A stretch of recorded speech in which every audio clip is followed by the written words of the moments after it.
Hello all. With all the new subscribers to the channel recently, I thought it'd be a good time to do another of my little videos. So this one is actually about one of the risks online for the younger generation, which probably doesn't get talked about a great deal.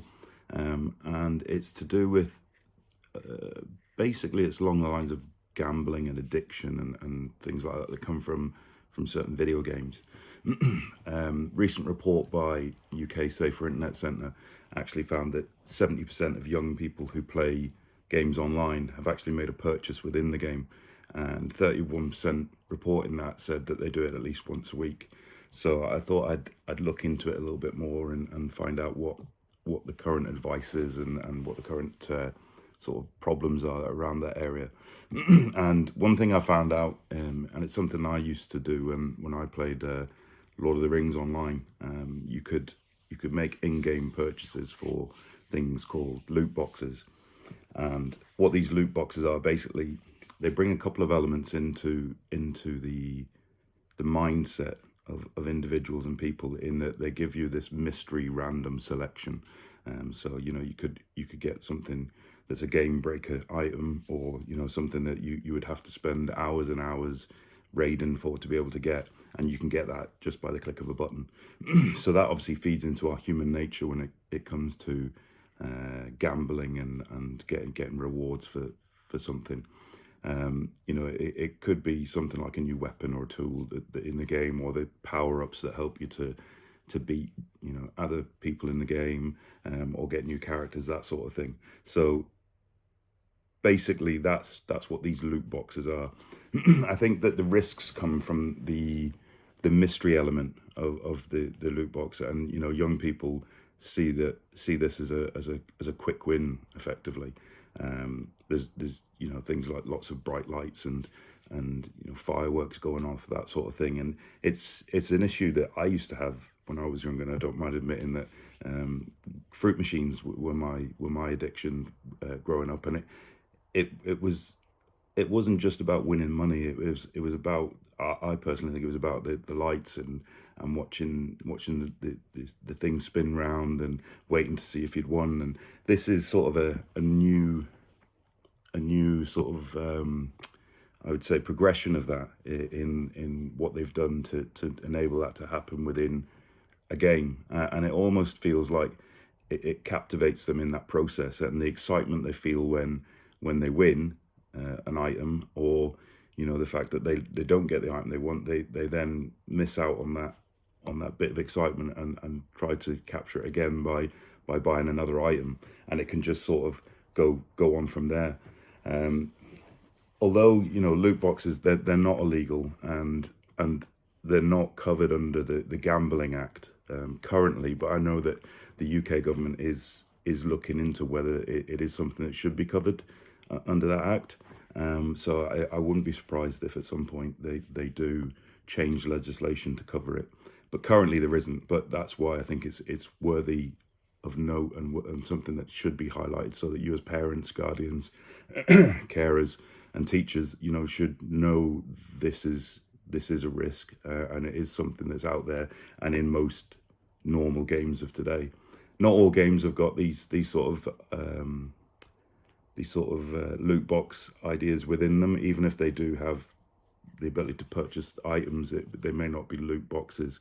But the PEGI system, that's something that you should take note of when you're looking at games that your kids want to play, because the age rating will very much give you that idea of whether it's a game to worry about. And it will, in 2021, there was a new label was added to that rating, which would notify parents about in-game purchases. And when it says that it includes random paid items, this means that the game has loot boxes within it.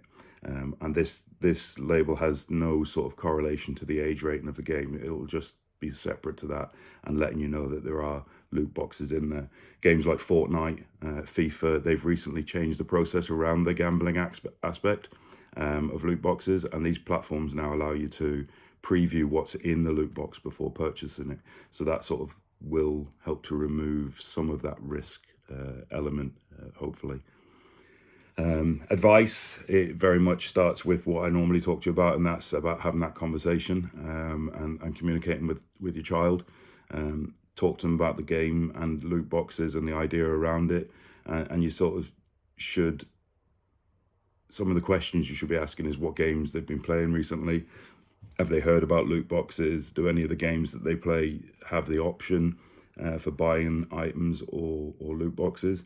You should talk to your child about those in-game purchases and about loot boxes, and just explain to them that they shouldn't feel pressured into purchasing loot boxes. Ask them, to come to you first before agreeing to buy anything online, and then ask them if what they're actually buying or trying to buy will help to improve the game for them. But basically make sure that they understand that once you purchase that item, they won't be able to get the money back. And then encourage them to think about whether it'll improve the game, or if they're just excited about opening something new.